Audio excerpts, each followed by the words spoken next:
เรียนไปเพื่อหยังเรียนจบมาแล้วเฮ็ดหยังดีโดยสบายดีข้อยชื่อว่าแดนสุขสันต์เวลาวงศ์วันนี้ข้อยจะมาอัดวิดีโอเพื่อบอกตัวเองและก็ทุกคนว่านี่คือจุดเริ่มต้นของชีวิตของข้อยตลอดระยะเวลาที่ข้อยออกจากมหาวิทยาลัยเป็นเวลาเกือบ2ปีข้อยได้เรียนรู้หลายๆสิ่งหลายๆอย่างข้อยออกมาข้อยตั้งใจหาเงินแล้วก็เก็บเงินเพื่อซื้อคอร์สเรียนอยู่ที่ Coursera ตอนนี้ข้อยก็เรียนจบแล้วเป็นที่เรียบร้อย แต่ว่าทุกอย่างนั้นมันคือเฟสหนึ่งของชีวิตของข้อย มีคำเว้าหนึ่งที่ข้อยคิดเป็นแนวคิดติดใจเลย หมายความว่าชีวิตของพวกเราทุกคนเลยในโลกนี้มีอยู่2มื้อที่สำคัญ มื้อที่1ก็คือมื้อที่เราเกิดมา และมื้อที่2ของชีวิตก็คือมื้อที่เรารู้ว่าเราเกิดมาเพื่อหยังและข้อยกำลังอยู่ในมื้อที่2เพราะว่าข้อยรู้แล้วว่าชีวิตของข้อยเกิดมาเพื่ออิหยังข้อยมีเป้าหมายนั่นก็คือการที่จะสร้างบริษัท Social Media หรือว่าเป็นสื่อออนไลน์ที่ให้ความรู้แชร์ความรู้และก็ข่าวสารให้ทุกคนได้รับรู้เป้าหมายของข้อยหลักๆก็คือข้อยอยากเปลี่ยน conversation หรือว่าบทสนทนาอยู่ในสังคมในแต่ละกลุ่มข้อยอยากให้หลายๆกลุ่มของสังคมร่วมกันเรื่องความรู้ร่วมกันเรื่องสาระหลายขึ้นเพื่อปรับปรุงคุณภาพชีวิตของตัวเองแล้วก็เข้าใจทันโลกหลายขึ้นแต่ที่สำคัญก็คือข้อยมีเวลาเหลือเฟือ2ปี5ปี10ปี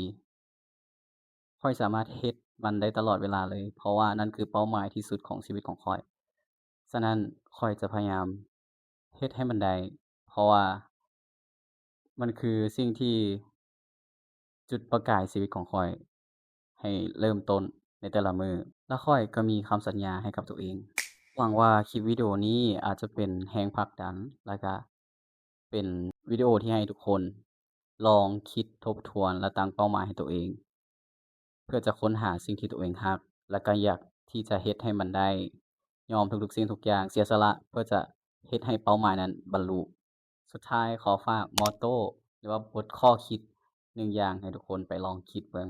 อันนี้คือข้อยคิดกับตัวเองตลอดเวลาเลยเวลาที่ข้อยจะตัดสินใจนั่นก็คือ Regret Minimization Framework ของ Jeff Bezos หมายความว่าลองจินตนาการถึงตัวเองในอายุประมาณ80ปี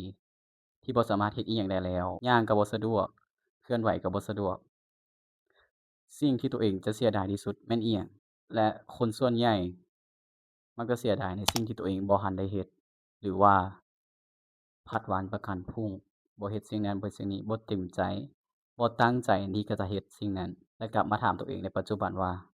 โอเคข้อยจะเฮ็ดให้มันดีที่สุดเพื่อจะบ่เสียดายในอนาคตขอขอบใจหลายๆคนที่เบิ่งมาฮอดวันนี้และหวังว่าทุกคนจะกดไลก์กดแชร์กดติดตามนี่ก็คือจุดเริ่มต้นของชีวิตเฟส2ของข้อย